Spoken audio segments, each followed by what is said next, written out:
우리가 함께 로마서를 한 3주 전에 같이 보았기 때문에 다시 한번 로마서에 대한 부분들을 개략적으로 앞에 우리가 3장까지 봤는데 3장까지 어떤 내용이 나왔는지를 좀 알려드리고 오늘 4장으로 들어가도록 하겠습니다. 로마서를 쓰게 된 동기나 배경들 기억하시나요?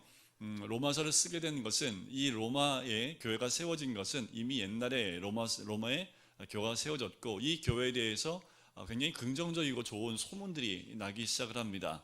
그런데 사도 바울이 3차 선교 여행을 하면서 에베소에서 2년 동안 두란노 서원에서 복음을 전하고 3년 동안 에베소에 있으면서 이제 아시아권, 그때 지금의 터키 지방, 그리고 이제 로마 지방까지 이제 복음이 선포된 것을 알았기에 이제는 땅 끝으로 가야 되겠다라고 생각을 하고 서버나로 자기를 파송 보내줄 교회가 바로 로마 교회라는 것을 이 사도 바울이 편지를 써서 알립니다. 그 부분이 로마서 15장 22절과 24절에 나와 있어요.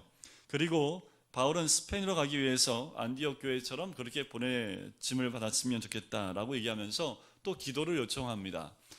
내가 너희한테 갈 텐데 하면서 기도 요청한 것이 무엇이냐면 자기가 다시 유대로 들어가게 되면 순종하지 않은 자들로부터 건짐을 받을 수 있도록 기도해 달라라는 것이 15장 30절과 31절에 중보의 기도를 요청합니다. 그 기도를 요청했는데도 불구하고 유대 땅 예루살렘 들어가서 어떻게 됩니까? 체포되게 되지요. 그래서 어떻게 로마로 가요? 죄인된 신분으로 로마로 가는 것을 우리가 사도행전을 통해서 이미 보고 알고 있습니다. 로마에 이미 교회가 세워져 있지만 사도 바울은 자기가 갖고 있는 복음의 그 메시지와 내용을 다시 한번 로마 교회에게 알려주길 원했던 겁니다. 같은 믿음과 같은 복음을 가지고 있는 것을 체크하고 점검하기 위한 그 모습이기도 하지요. 로마의 교회가 세워진 것은 사도행전 2장에 성령이 임하시고 난 다음에 베드로의 복음의 말씀을 듣고 그리고 그 복음이 로마에까지 복음이 전파되게 된 거지요. 자, 우리가 봤던 1장부터 3장까지의 내용을 보면 이 복음의 메시지를 양 끝에 두고 있습니다. 자, 1장 17절 한번 보실까요? 1장 16절 17절이 복음의 핵심이지요. 우리 16절과 17절 1장 같이 한번 읽어볼까요? 시작. 내가 복음을 부끄러워하지 아니하노니 이 복음은 모든 믿는 자에게 구원을 주시는 하나님의 능력이 됩니다.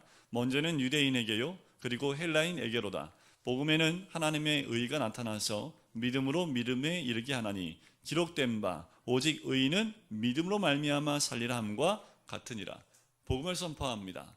이 복음엔 하나님의 의가 나타나서 우리를 구원하기에 충분한 능력이 있는 그 말씀, 그 의, 그 복음을 의미합니다. 그러면서 이방인의 죄에 대한 부분이 나와요. 우리가 양심적으로도 살 수 있지만 우리 이방인은 우리 안에 있는 모든 죄에 대한 항목들을 낱낱이 또 1장 후반부에 기록을 하고 있습니다. 그리고 2장에 대해서는 어떤 내용을 합니까? 유대인의 죄에 대한 부분들을 이야기를 하지요. 유대인의 죄, 그들의 죄는 율법을 가지고 있으면서 짓는 죄. 그 율법은 우리를 하여금 무엇을 깨닫게 합니까? 우리가 죄인임을 깨닫게 한다. 그런데 유대인들은 이 율법을 가지고 있기 때문에 자기들은 선민이다. 자기는 할례를 받았기 때문에 선민이다 라고 이야기를 합니다. 하지만 율법은 우리가 하나님께 택한 백성인 건 맞지만 구원에 이르게 할 수 있는 것은 아니다 라고 얘기하고 할례는 어디다 하라고요? 육체 할례는 언약의 징표일 뿐이지 진정한 할례는 마음에 해야 된다 라고 이야기합니다. 그러면서 뭐라고 얘기를 하냐면 3장에 보면 이렇게 얘기합니다. 3장 4절에 보면 그럴 수 없느니라 사람은 다 거짓되되 오직 하나님은 참되시다 할지어다. 사람은 다 거짓되다라는 거지요. 다 죄인이라는 겁니다. 이방인이나 유대인이나 모두가 죄인이다 라고 얘기를 하면서 뭐라고 얘기하냐면 3장 9절 말씀에 이렇게 선포합니다. 어떠하냐 우리는 나으냐 결코 아니라 유대인이나 헬라인이나 다 죄 아래 있다고 우리가 이미 선언하였느니라. 의인은 없나니 하나도 없다 라고 이야기하면서 그래서 우리에게 필요한 것이 무엇이냐면 복음이다 하면서 21절부터 31절까지 나오는 내용이 복음의 참 의미에 대해서 설명하고 있는 겁니다. 자, 이 복음을 양 끝에 두고 중간에 이방인의 죄와 유대인의 죄를 두면서 우리에게 이 죄인이기 때문에, 우리는 다 죄인이기 때문에 이 복음이 우리한테 들어왔고 필요함을 설명하고 있는 거지요. 자, 복음을 믿고 구원받은 백성들, 또한 그 복음으로 구원받은 우리들에게 또한 그 하나의 징표와 예가 될 수 있는 것이 아브라함입니다. 오늘 함께 볼 4장 말씀에 나오는 아브라함의 이야기지요. 아브라함이 순종을 잘했기 때문에 의롭다라고 칭함을 받았지요. 이게 단어들이 굉장히 익숙한 단어들이 반복되니까 우리도 모르게 이렇게 될 수 있는데, 아브라함이 의롭게 된 것은 하나님 말씀을 따라 순종해서 잘 왔기 때문에 주어진 것이 아니라 무엇 때문에요? 믿음으로. 하나님 말씀을 믿음으로. 하나님은 아브라함은 하나님이 시키신 일을 잘해서 대가로 의롭다고 한 것이 아니라 약속하신 하나님 말씀을 믿음으로 의로운 자가 되었다라고 말하는 것이 이 4장 전체의 내용입니다. 이 안에는 다 그 얘기예요. 할례는 언제 받았을까요? 아브라함이 의롭다 칭함 받고 난 다음에 할례를 받았을까요? 받기 전에 받았을까요? 이 말이 그 말 같고 그 말이 이 말 같고 지금 약간 몽롱한데 더 헷갈리게 질문하는 것 같죠? 자, 할례를 유대인들이 얘기하기 때문에 할례가 굉장히 중요한 포인트가 됩니다. 그러면 아브라함이 의롭다라고 칭함을 받은 것은 할례를 받기 전입니까? 그 후입니까? 그 전이라는 거예요. 그러니까 할례는 의로움과는 상관이 없다라는 거지요. 그것을 또한 이야기를 합니다. 그리고 또 뒤에 넘어서 13절부터 15절까지 나오는 내용들에 보면 아브라함이 구원을 받은 것은 율법이 아니라는 거지요. 당연히 아브라함 때는 그 율법이 없었을 뿐만 아니라 이 믿음으로 의롭게 되어지는 것에 대해서 율법은 그 한 역할이 없다라고 이야기하는 겁니다. 그 아브라함의 예를 들어서 아브라함이 믿음으로 구원을 받았기 때문에 우리에게도 구원의 길은 믿음으로만 열려 있음을 이야기를 합니다. 자, 그러면서 5장으로 넘어가면 그 5장은 어떤 내용이냐 하면 예수를 믿는 사람들이 하나님과 어떤 관계에 있느냐. 이제 구원받은 백성들인데 구원받은 나는 하나님과 어떤 관계의 삶을 살아야 되는지에 대한 부분을 언급하고 있는 것이 5장입니다. 자, 5장 1절을 보실까요? 5장 1절을 같이 한번 읽겠습니다. 시작. 그러므로 우리가 믿음으로 의롭다 하심을 받았으니 우리 주 예수 그리스도로 말미암아 하나님과 화평을 누리자. 자, 이제 구원받은 우리는 하나님과 어떤 관계에 있는 사람들입니까? 하나님과 화평한 관계에 있는 사람이다 라고 이야기하는 거예요. 즉 믿음으로 의로워진 상태가 어떤 것이냐 하면 하나님과 화평한 그 상태에 있는 것이라고 이야기하는 겁니다. 그래서 이렇게 하나님과 화평하고 믿음을 말미암아 그래서 우리는 어떻게 살아야 되냐 하면 2절 끝에 이렇게 나옵니다. 하나님의 영광을 바라고 즐거워하는 삶을 살아야 된다라는 겁니다. 구원받은 하나님 백성들이 어떤 삶을 살아요? 하나님께 영광을 올려드리는 것을 즐거워하는 것. 11절 끝에도 나옵니다. 하나님 안에서 또한 즐거워하느니라. 구원받은 백성은 하나님 안에서 즐거워야 함을, 또 하나님의 영광을 위해서, 또한 믿음 가운데 있기 때문에 그 믿음 가운데 환난을 당할 때 어떻게 하라고요? 환난 중에도 즐거워할 수 있다는 겁니다. 복음으로 인한 그 환난 가운데 우리는 즐거워할 수 있어요. 왜요? 그게 결국 무엇을 이뤄요? 소망을 이루는 줄 알기 때문에 그렇다라고 이야기하는 거지요. 이것은 율법의 세계가 아니라 은혜의 세계를 의미합니다. 우리가 주의 은혜로 이루어진 하나님과의 관계 회복 가운데 우리에게 주어진 믿음이지요. 자, 믿음 있는 신자는 예수님의 은혜를 더욱 풍성히 알아가야 될 필요가 있습니다. 자, 5장 20절 말씀 한번 보실까요? 5장 20절에 보면 끝부분에 이렇게 나옵니다. 죄가 더한 것에 은혜가 더욱 넘쳤나니 라고 나오지요. 자, 죄의 현장에는 더욱 은혜가 넘칠 수밖에 없습니다. 그 죄에 하나님의 용서하심과 그 은혜가 있기 때문에 그렇지요. 그렇다면 그 죄가 뭘까라는 거지요. 5장 12절부터 이제 아담으로 통해서 온 죄에 대한 부분을 다시 한번 언급합니다. 아담을 통해서 뭐가 들어왔어요? 죄가 들어왔지요. 그 죄로 인해서 뭐가 들어왔어요? 사망이 이제 들어옵니다. 거꾸로 우리 예수님을 통해서 우리에게 뭐가 들어왔어요? 생명이 들어오게 됐지요. 5장 12절부터는 아담을 통해서 오는 죄와 예수 그리스도를 통해서 들어오는 그 속죄의 생명의 그 은혜에 대한 부분을 서로 이야기를 하고 있습니다. 아담은 오실자의 모형이지요.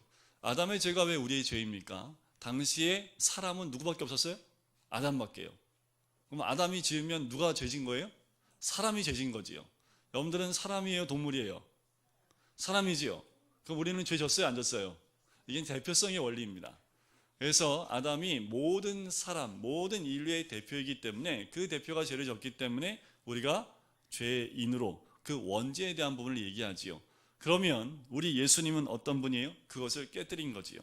예수 그리스도를 믿음으로 그 죄에 대한 부분들을 용서하시고 우리를 생명 가운데 인도하셨다라는 것을 이야기합니다.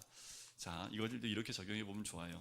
우리는 어떠한 질서를 따르고 있는지, 아직도 아담의 질서를 따라가고 있는지, 아니면 새로운 삶 가운데 예수 그리스도의 질서를 따라가고 있는지. 아담의 질서를 따라가면 뭐가 임하게 될까요? 사망이. 예수 그리스도를 따라가면 뭐가 임하게 될까요? 생명이. 그 나의 삶 가운데 생명을 많이 아니면 사망을 많이 어떤 것을 우리 삶 가운데 열매를 맺고 있느냐에 따라서 나는 어느 길로, 복음의 길로 가는지 죄의 길로 가는지를 구분할 수 있습니다. 자, 죄에 대한 부분이 한 번 더 나왔죠. 1장 후반부와 2장에 그리고 3장 첫 부분에서 인간의 죄에 대한 부분을 얘기했는데 5장에 와서 또 죄에 대한 부분을 이야기하고 있습니다. 하지만 이 앞부분의 죄와 뒷부분의 좀 죄가 달라요. 앞부분의 죄는 인간은 하나님의 의가 나타나지 않으면 안 되는 존재라는 것을 드러내기 위해서 죄에 대한 부분을 들춰냈습니다. 그렇다면 5장에 나오는 죄는 어떤 거예요? 예수 그리스도의 은혜의 풍성함을 드러내기 위해서 아담의 죄를 이야기하고 있다는 겁니다. 약간 다르지요. 7장에 가면 또 죄에 대한 부분이 나와요. 그러니까 우리는 다 죄인입니다. 하지만 5장에 나와 있는 죄는 그 죄 가운데서 예수 그리스도의 은혜의 풍성함을 드러낸다라는 거지요. 자, 이제 6장으로 넘어가면 6장에서는 구원받는 우리들이 어떠한 삶을 살아야 되는지에 대한 부분이 나와요. 뭐에 죽고 뭐에 대해 살아야 돼요? 이 부분이 나옵니다. 자, 6장 한번 보실까요? 자, 우리는 다 죽었습니다. 아멘이시죠? 죽었다는 얘기를 하면은 별로 이게 듣기 좋은 건 아니잖아요. 그죠? 그런데 성경에 나오잖아요. 6장 3절 보세요. 무릇 그리스도 예수와 합하여 세례를 받은 우리는 그의 죽으심과 합하여 세례를 받은 줄을 알지 못하느냐. 그러므로 우리가 그의 죽으심과 합하여 세례를 받음으로 그와 함께 뭐 했다고요? 장사되었나니. 자, 세례는 이렇게 말씀드렸죠. 죽고 다시 사는 것을 상징하는 겁니다. 물속에 들어감을 통해서 어떻게 해요? 죽었다라는 것을 의미하는 거지요. 뭐가 죽어요? 옛사람이 죽은 거지요. 우리의 죄가 죽은 겁니다. 그래서 6장 11절에 보면 너희 자신을 죄에 대하여 죽은 자로 여기라는 거지요. 우린 다 뭐에 대해서 죽었어요? 다 뭐에 대해서 죽었어요? 다 죽었어요. 그죠? 죄에 대해 다 죽은 거예요. 그 누구에 대해서 산 거예요? 하나님께 대해요. 여러분들 죄만 딱 보면 난 죽은 사람이에요. 하나님 딱 보면 난 산 사람이지요. 이것이 우리의 삶입니다. 예수 그리스도를 믿는 복음 가운데 있는 우리의 삶의 중심은 뭐예요? 죄에 대해서는 죽은 사람들이고 그리스도에 대해서, 하나님에 대해서는 뭐예요? 산 사람들. 그래서 우리의 몸을 죄의 병기로 쓸 수 있어요? 없어요? 없어요. 우리는 다 무엇의 병기? 하나님의 병기, 하나님의 무기로 쓰임받는 사람들. 그래서 6장 13절에 보면 또한 너희 지체를 불의의 무기로 죄에게 내두지 말고 오직 너희 자신을 죽은 자 가운데서 다시 살아난 자같이 하나님께 드리며 너희 지체를 의의 무기로 하나님께 드리라. 그러니까 우리는 다 무슨 무기예요? 하나님의 의의 무기. 당신은 무서운 무기입니다. 이렇게 한번 얘기해 주세요. 무슨 말씀인지 잘 모르시나요? 무기라고 하니까 이게 또 뭔 말인가 하니 갑자기 해롱해롱 이게 졸린가 말가 하는데 갑자기 그냥 이 무기 얘기하니까 우리는 다 죽게 대한 의의 무기입니다. 그러니까 우리가 죄의 불의의 무기로 쓰임 받을 수 있어요, 없어요? 받을 수 있어요, 없어요? 근데 문제가 있는데 그렇게 쓰임 받으면 안 되는데 자, 믿는 주의 백성들이 아직도 죄의 그늘 아래에 있다라는 것을 7장에서 우리한테 이야기합니다. 자, 6장 23절 한번 보실까요? 죄의 삭은 뭐예요? 사망이요. 그러니까 여러분들 죄의 무기로, 불의의 무기로 쓰임받으면 뭐라고요? 사망이라고요. 하나님의 은사, 그 선물은 그리스도 예수 우리 주 안에 있는 영생이니라. 우리에게 그 생명을 주셨기 때문에 그 영생이 있다는 거지요. 자, 신자가 더 이상 죄에 매이지 말아야 할 것을 7장에서 또 언급을 하는데, 자, 이 부분에 대해서 얘기해요. 남편과 아내에 대한 부분을 얘기합니다. 아내가 남편이 살아있는데 다른 데 시집을 또 갈 수 있어요, 없어요? 그건 외도한 거지요? 그죠? 근데 남편이 죽었을 경우에는 다른 남자에게 어떻게 해요? 시집갈 수 있는 길이 법적으로 열려 있는 겁니다. 이 말을 의미하는 거예요. 즉 신자는 죄로부터 해방되어 예수께 속한 자로서 죄의 열매가 아니라 하나님을 위해 열매를 맺는 존재가 되었다라는 것을 얘기합니다. 7장 4절 말씀 보실까요? 7장 4절 말씀 같이 읽겠습니다. 시작. 그러므로 내 형제들아 너희도 그리스도의 몸으로 말미암아 율법에 대하여 죽임을 당하였으니 이는 다르니 곧 죽은 자 가운데서 살아나신 이에게 가서 우리가 하나님을 위하여 열매를 맺게 하려 합니다. 그 열매를 맺게 되는 삶을 사는 것이 바로 우리 존재라는 겁니다. 자, 성경에서 죄란 어떤 거냐 하면 하나님 절대 의존적 존재로 지어진 인간이 자기 주장, 자기 숭배, 자기 뜻, 자아 실현, 자아 확장의 삶을 추구하고 있는 것을 다 죄라고 얘기를 합니다. 그러니까 우리 삶의 주인이 누구예요? 내가 됐을 때는 죄라는 거지요. 하나님이어야 되는데, 하나님은 절대로 의존하는 그 존재가 돼야 되는데 자기 자신이 드러나 버리면 다 죄인이라는 것을 이야기를 합니다. 죄에서 해방된다는 것은 자아 숭배, 그러니까 내 뜻에 묶여 있었던 것에서 풀려나고, 이것을 성경적으로 얘기하면 뭐냐 하면 자기 부인의 자리로 내려가는 것, 그것을 의미합니다. 죄에서 해방한다는 건 뭐라고요? 자기 부인하는 자리까지 내려가는 것. 어려워요? 무슨 말인지 이해 가시죠? 이해는 가는데 무슨 말인지 모르시겠어요. 이게 좀 죄에서 해방됐다라는 건요, 그 죄가 뭐라고요? 나 중심입니다. 내 뜻, 내 생각, 내 기질, 그 나를 중심으로 모든 것이 이루어지는 거죠. 우리 애들을 보면 모든 세상이 다 누구 중심이에요? 나 중심이잖아요. 그러니까 막 다고다고 하는 거 아닙니까? 알면서도 주저 아직 어리니까. 그런데 성장할수록 이 세상의 중심이 자기가 아니라는 것을 이제 알기 시작을 하는 거지요. 뭐가 죄입니까? 이 세상이 내 중심이라는 거지요. 이게 죄입니다. 자, 여기서 벗어날 수 있는 건 뭐예요? 나를 부인해야지요. 나를 부인해야지만 여기서 벗어날 수 있는 거지요. 사도행전 7장에서 다시 죄를 언급을 합니다. 왜냐하면 믿음이 있는 신자 안에서 여전히 죄가 강력하게 역사하고 있는 그 실상을 보게 하기 위해서라는 거지요. 자, 6장까지는 인류의 보편적인 죄에 대해서, 그래서 하나님의 은혜만이 해결책이라는 것을 제시하고 있다면 7장에 나오는 죄의 문제는 신자들 안에서 꿈틀대고 있는, 아직도 우리가 구원받은 백성들 안에서 꿈틀거리고 있는 그 죄에 대한 문제에 대해서 쓰고 있다라는 겁니다. 그래서 그 7장 15절부터 23절까지 7장 15절부터 23절까지 내용을 보면 마음은 선을 원하는데, 그런데 선을 행하지 아니하고 악을 행하고 있는 신자의 실상의 모습들을 이야기하고 있죠. 19절을 보세요. 내가 원하는 바 선은 행하지 아니하고 도리어 원하지 아니하는 바 악을 행하는도다. 내가 원하지 않아요. 그런데 또다시 악을 행하고 있는 우리들의 모습을 보게 된다는 거지요. 하지만 믿음은 신자로 하여금 자기 실상을 보게 합니다. 우리가 믿음이 있는 사람입니다. 그럼 뭘 봐요? 그 죄를 볼 수 있는 눈이 열려 있는 거지요. 그래서 사도 바울이 뭐라고 고백을 합니까? 오호라 나는 곤고한 사람이로다. 이 사망의 몸에서 누가 나를 건져내랴. 누가 건져내요? 예수 그리스도. 그 예수 그리스도로 말미암아 하나님께 감사할 수 있는 이유가, 그래서 25절에 딱 나와요. 우리 주 예수 그리스도로 말미암아 하나님께 감사하리로다. 왜요? 이 사망의 몸에서 구원할 자가 누구밖에 없어요? 예수님밖에 없기 때문에 그렇다라는 거지요. 전에도 말씀을 드렸지만 오라 나는 곤고한 사람이로다. 이 사망의 몸에서 누가 나를 건져내랴. 이 말은 사도 바울이 다소 사람입니다. 다소. 그 다소라는 지방은요, 이 사형법이 하나가 있어요. 뭐냐면 살인죄를 범한 사람을 사형하는 방법 굉장히 잔인합니다. 뭐냐면 그 사람이 죽인 그 사람, 그 시체를 이 산 사람과 묶어버립니다. 묶어서 광야에 그냥 던져버리는 거예요.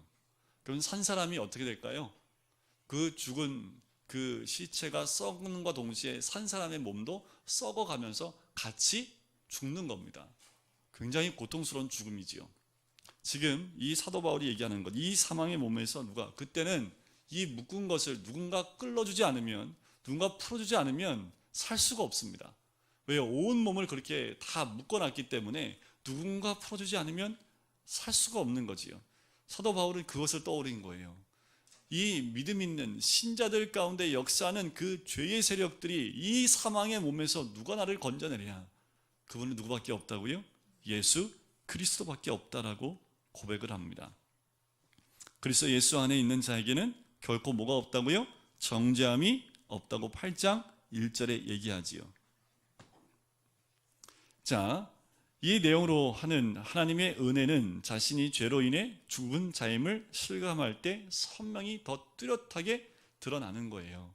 그래서 우리가 죄를 봄을 통해서 우리가 예수를 믿는 사람으로 또 구원받은 백성으로 내 삶 가운데 죄가 들어온 것을 선명하게 보자마자 보기 시작할 때부터 그걸 봄으로써 드러나는 것이 무엇이냐면 예수 그리스도가 더 선명하게 드러날 수 있다라는 거지요. 그래서 예수님이 이 땅에 오실 때 누굴 부르러 왔어요? 의인을 부르러 왔어요? 죄인을 부르러 왔어요?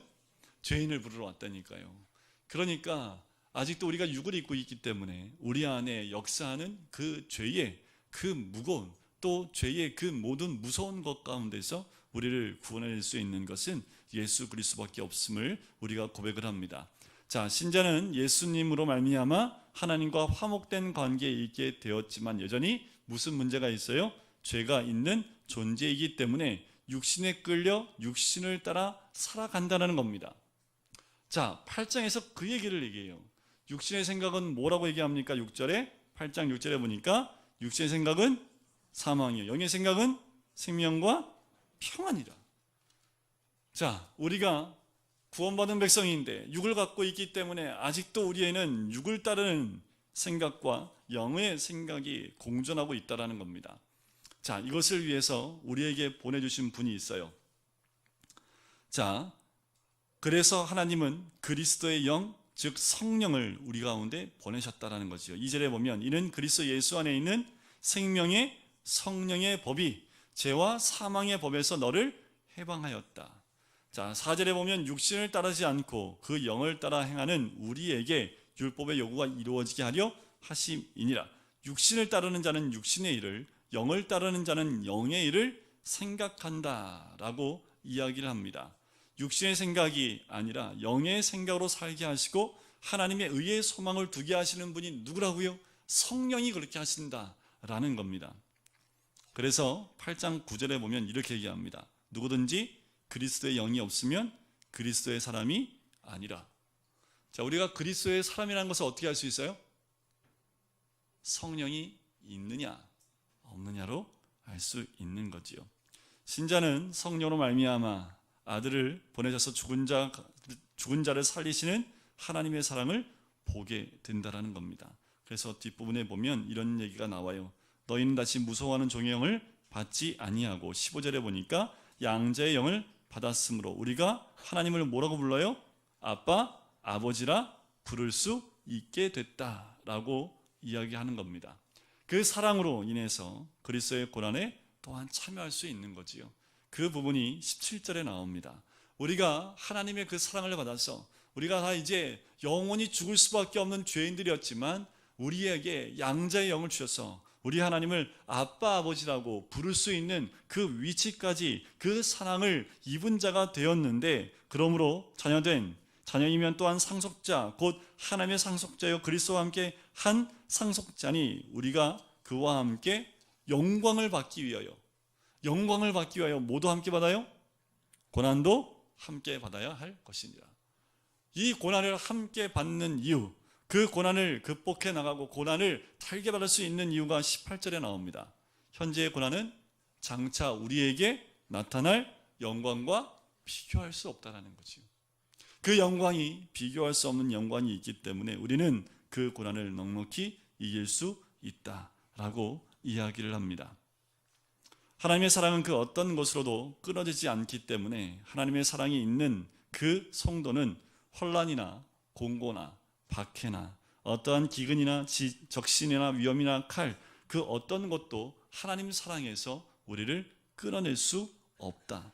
그 하나님 사랑에 감사하고 기뻐하자라는 거지요. 39절을 보세요. 8장 39절에 보면 높음이나 깊음이나 다른 어떤 피조물이라도 우리를 우리 주 그리스도 예수 안에 있는 하나님의 사랑에서 끊을 수 없다라는 거지요. 이것이 우리가 믿는 하나님이 우리와 가진 관계이고 또한 우리가 믿는 그 하나님입니다. 어떤 것도 하나님 사랑에서 끊을 수 없는 줄 믿습니다. 근데요, 끊을 수는 없습니다. 근데 죄란 놈은 무서운 놈입니다. 우리가 늘 어디에 거한 삶을 살아야 될지에 대한 부분은 늘 우리가 깨어서 볼 필요가 있는 거지요. 여기까지가 교리적인 부분을 굉장히 잘 설명하고 있습니다. 9장부터 11장까지의 내용은 이제 이스라엘 민족에 대한 이야기를 나눠요. 여기에는 선택과 유기의 교리가 등장을 하는데요. 언약에 의한 하나님의 선택의 결과라는 겁니다. 자, 뭘 잘해서 선택한 겁니까? 그거 뭘 갖고 얘기하냐면요. 에서가 리브가가 자녀를 배에 뱉잖아요. 쌍둥이가 있습니다. 쌍둥이가 있는데 누구예요? 하나는 에서고 하나는 야곱이지요. 뱃속에서 야곱이 너무 착한 짓을 많이 해서 하나님이 야곱을 선택한 거잖아요. 그죠? 뱃속에 있을 때 우리 하나님은 어떻게 선택한 거예요? 하나님의 선택이에요. 그냥 무조건적인 하나님의 선택이라는 겁니다. 무엇을 했기 때문에요? 전혀 그렇지 않다라는 거지요. 하나님의 선택에, 하나님의 주권에 대한 부분을 이야기하고 있는 부분이 이 9장 말씀에 나오는 거죠. 그래서 약속의 자녀, 약속의 말씀에 대한 부분이 이 9장 말씀 가운데 적혀 있습니다. 8절을 보세요. 육신의 자녀가 하나님의 자녀가 아니요 오직 약속의 자녀가 씨로 여기심을 받느니라. 그래서 이삭은 뭐로 여김 받는 거예요? 약속의 씨로 여기는 받는 거지요. 우리는요, 우리도 그 약속에 동일하게 그렇게 뽑힌 하나님 선택받은 백성들이다 라고 이야기를 하고 있는 거지요. 그 우리들을 하나님은 그릇으로 만들어 갑니다. 그래서 9장 19절부터 나오는 것을 보면 그릇에 대한 부분이 나오지요. 자, 토기장이 이야기가 나오지요. 자, 그릇 하는 것이 그 그릇이 하나님이 택한 남은 자라는 것을 이야기하고, 자, 이들은 이방 중에서도 있다라는 것을 9장 20절과 28절 말씀 사이에 또 이야기를 합니다. 이스라엘 백성만 하나님이 선택하는 것이 아니라 이방인 가운데에도 하나님의 선택한 하나님 백성이 있다라는 것을 이야기를 하고 있다라는 거지요. 그 믿음에 대한 것, 자, 신자는, 성도는 단지 하나님의 영광과 능력과 그분의 속성과 하신 일을 드러내는 그릇에 불과한 존재라는 것을 의미합니다. 우리가 무엇을 잘했다는 것이 아니라 우리를 통해서 하나님의 영광과 능력이 우리의 속성 가운데서 드러나는 그 그릇에 불과하다는 것을 이야기하고 있는 것이 9장의 내용입니다. 특별히 10장에 보면 이 10장 내용 가운데 하나님께서 이스라엘 백성을 버리지 아니하고 그들을 끝까지 붙들어 놓으시고 또한 그들을 선택하신 부분에 대한 부분들을 이야기합니다. 복음에 대한 부분을 이야기하는 거지요. 자, 예수님의 오심과 그분이 지신 십자가는 누가 참된 하나님 백성인가를 가려내는 하나님의 일이었던 것입니다. 자, 하나님께서 참 백성, 하나님 백성과 그렇지 않은 백성을 나눌 수 있는 기준점은 뭐로 뒀다고요? 십자가로 뒀다고요. 예수 그리스도가 그 십자가를 지시는 걸 통해서 그것을 믿고 받아들인 자는 하나님의 참다운 백성으로 가려내는 일을 했다라는 거지요. 하나님 백성은 아브라함의 씨가 아니라 이삭, 바로 하나님의 약속으로 선택받은 사람이라는 것을 로마 10장에서 잘 설명하고 있는데, 민족적 이스라엘은 하나의 모형처럼 우리에게 하나님이 쓰고 계시다라는 겁니다. 자, 이 10장에 나오는 그 이스라엘 민족 자체는 하나님의 택함 받은 백성들을 그렇게 하나의 예표로, 하나의 모형으로 이스라엘 민족을 사용하고 있다라는 거지요. 하나님의 선택받은 백성, 그것은 이 시대에 하나님의 선택받은 하나님의 사람들에 대한 부분을 이야기하고 있다라는 겁니다. 자, 우리 9절 말씀 한번 보실까요? 10장 9절 이렇게 나옵니다. 내가 만일 내 입으로 예수를 주로 시인하며 또 하나님께서 그를 죽은 자 가운데서 살리신 것을 내 마음에 믿으면 구원을 받으리라. 자, 마음을 믿으시지요. 자, 그래서 10절 말씀에 보면 사람이 마음으로 믿어 의에 이르고 입으로 시인하여 구원에 이르느니라. 13절 보세요. 누구든지 주의 이름을 부르는 자는 구원을 얻으리라. 구원을 받으리라 라고 이야기를 합니다. 여러분들 이때 당시에 이 로마서가 쓰여진 당시는 로마 황제를 신격화해서 황제를 주라고 표현했던 때가 이때입니다. 그런데 마음으로 믿어 의에 이르고 입으로 시인하여 구원에 이른다. 이것 때문에 우리가 입으로 시인하면 다 구원을 받는다라고 우리는 그렇게 믿습니다. 그런데 한 가지는 뭐냐면 누구든지 주의 이름을 부르는 자는 구원을 받으리라. 그래서 우리가 다 주님을 부르잖아요, 그죠? 주의 이름을 부르고 있잖아요. 기도할 때 주여 삼창 하시잖아요, 그죠? 그럼 우린 다 뭐 한 사람들이에요? 구원을 받은 사람들이죠. 자, 이게 이 로마 시대 때 주의 이름을 부르는 것과 지금 우리가 주의 이름을 부르는 것과 어떤 차이가 있을까요? 많은 차이가 있죠. 네, 정답입니다. 많은 차이가 있어요. 어떤 차이가 있냐면 이때는 예수님을 주로 고백하면 어떻게 됐을까요? 죽습니다. 지금은요? 괜찮아요. 그죠? 자, 이때 당시에는 자기의 목숨을 걸고 예수를 주로 고백하는 겁니다. 그럼 지금도 우리가 예수를 주의 이름을 부른다고 한다면 무엇을 의미하는 거예요? 제 모든 것을 다 주님께 드리겠습니다. 내 목숨까지 다 드리겠습니다 라는 그 의미의 부르심입니다. 그러면 구원을 받는 거지요. 우리가 너무 쉽게 이 말씀을 현재 지금 내 입장에서만 우리가 이야기를 하고 있지만 그때 당시로 돌아가 버린다면 어쩌면 우리는 쉽게 예수님을 구주로 부를 수 없을 수도 있다라는 거지요. 자, 이렇게 10장에서는 믿음과 들음과 그리스도의 말씀에 대한 부분을 이야기합니다. 17절을 보세요. 10장 17절. 그러므로 믿음은 뭐에서 나요? 들음에서 나며 들음은 그리스도의 말씀으로 말미암았느니라. 자, 믿음은 어디서 난다고요? 들음에서요. 그 들음은 뭐에서요? 말씀으로 말미암는 거지요. 그래서 너희들 개인전에 다 말씀 외워서 나와야 되는 거지요. 말씀을 많이 듣고 많이 외울수록 믿음은 거기서부터 나온다고 말을 하지요. 그래서 우리 아이들이 더 많이 이 말씀에 노출될 수 있도록 많이 길을 열어 놓으셔야 됩니다. 우리 아이들이 수학 공부하는 데는 참 많이 노출되어 있습니다. 공부 안 하고 해도 수학 공부해요, 애들은. 왜요? 그거 안 하면 점수가 안 나오거든요. 영어요? 하지 말라고 해도 주변에서 하라는 얘기를 너무 많이 듣기 때문에 영어 공부합니다. 그런데 성경 말씀 읽으라는 말은 별 얘기를 안 해요. 그렇죠? 근데 뭐가 생명이에요? 인수문해가 생명입니까? 아니면 로마서 말씀이 생명입니까?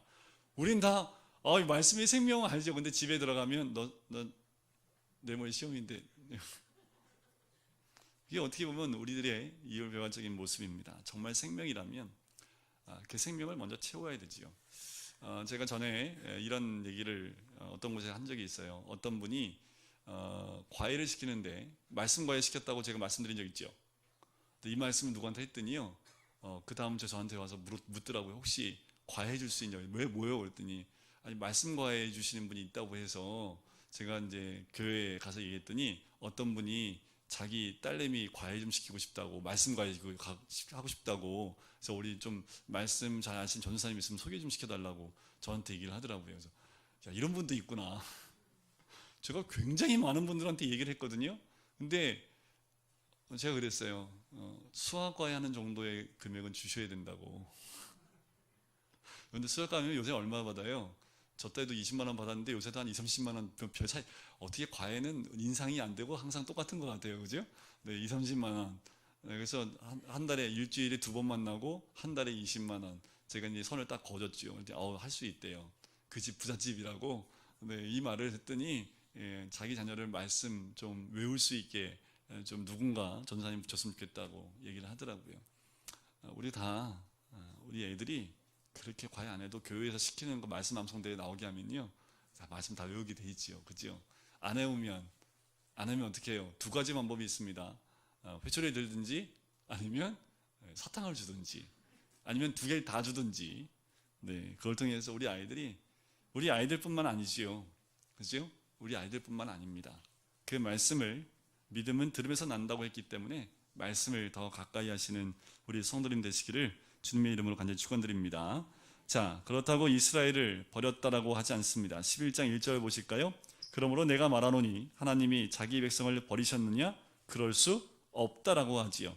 이스라엘 안에도 하나님의 택하심을 따라 남은 자가 있다라고 이해합니다. 11장 4절에 보니까 바알에게 무릎 꿇지 아니한 사람 몇 명이요? 7,000명을 남겨두었다라고 얘기하지요. 자, 이스라엘 민족 가운데에도 하나님이 택함 받은 사람을 남겨놨습니다. 그리고 이방인 가운데도 역시 택함 받은 사람들이 있다라고 5절에 얘기합니다. 그런지 이와 같이 지금도 은혜로 택하심을 따라 남은 자가 있느니라. 바로 즘에 택함 받은 그 남은 자들이 있다라고 얘기합니다. 그런데 누가 하나님이 택하신 참된 백성이냐는 것은 주의 이름을 부르는 것으로 증거된다라는 거지요. 주의 이름을 부른다는 것은 자기 영광을 추구하지 않음을 뜻하는다라는 것입니다. 자, 성도는 그렇게 구원을 얻기 위한 수단으로 주의 이름을 부르는 것이 아닙니다. 제가 누누이 말씀을 드리지만 우리가 구원받기 위해서 예수를 믿는다는 것은 거꾸로 된 겁니다. 구원받기 위해 예수를 믿는 것이 아니라 예수를 믿으니까 구원을 받는 거지요. 그런데 예수 천당, 불신지옥이라는 이 말씀을 거꾸로 받아들이는 거지요. 우리가 교회 왜 나와요? 구원받기 위해서. 이건 잘못된 겁니다. 교회 나와서 신앙생활 하니까 하나님이 구원을 주신 거지. 구원을 받기 위해서 이게 뭐가 먼저가 되냐에 따라서 우리의 삶의 태도와 또한 삶의 기준이 달라지는 겁니다. 우리가 구원받기 위해서 예수를 믿어요? 그러면 예수님은 구원을 위한 도구일 수밖에 없는 거지요. 하지만 우리 예수님은 그렇게 쉽고 가볍게 그렇게 생각할 뿐이 아니라는 거지요. 주님이 구원의 능력일 수밖에 없는가를 알았기 때문에 주의 이름을 부르는 겁니다. 구원이 주께 있음을 또한 주의 이름을 부름으로 이야기하는 거지요. 하나님이 택한 남은 자이고 그리스도 영이 함께한 참된 백성에 대해서 이제 11장이 마무리가 됩니다. 자, 이제 12장부터는요. 12장부터 마지막 16장까지는 어떤 내용이 나오냐 하면 이제 신자는 하나님의 의로 구원받은 자로서 의의 정신을 세상에 드러내야 된다는 겁니다. 이게 두 가지로 나와요.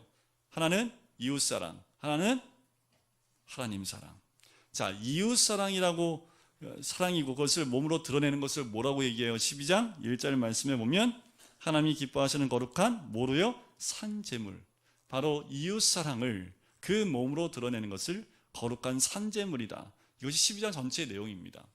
이제 12장에 가면 앞에 있는 교리의 말씀을 가지고 어떻게 살지에 대한 부분을 12장부터 이야기하고 있는데, 자, 예수 그리스도를 믿음으로 새 마음으로 사는 새 사람은 성령으로 사는 삶을 따라가야 됨을 이야기합니다. 그래서 사회에서 어떻게 살아야 되고 국가적으로는 어떻게 살아야 되는지를 이야기를 합니다. 그래서 13장에 가면 국가에 복종하라 라고 얘기합니다. 1절에 보세요. 각 사람은 위에 있는 권세들에게 복종하라. 자, 새 사람, 새 생명을 가진 우리들은 어떤 삶을 살아야 돼요? 이런 삶을. 국가에는 복종을 해야 됨을 이야기를 하고 있는 거지요. 사회에서도 우리가 어떻게 해야 될지, 그리고 형제들과의 삶 가운데도 우리가 어떤 삶을 살아야 될지, 진정한 하나님의 백성으로 어떤 삶을 살아야 될지에 대한 부분이 나오는 것이 12장부터 16장까지의 내용이 그 모든 전부에 나와 있는 내용입니다. 하나님의 진노하심을 맡겨야 한다는 것, 어떠한 원수도 내가 받는 것이 아니라 너희가 친히 원수 갚지 말고 하나님의 진노하심에 맡기라는 거지요. 자, 두 가지 사랑입니다. 하나님 사랑과 이웃 사랑으로 이 땅 가운데 살아가는 것, 그것이 12장부터 나오는 이 말씀대로 순종하여 어떻게 사는지에 대한 부분이 나오는 것이 12장부터 마지막 장까지 나와 있는 내용입니다.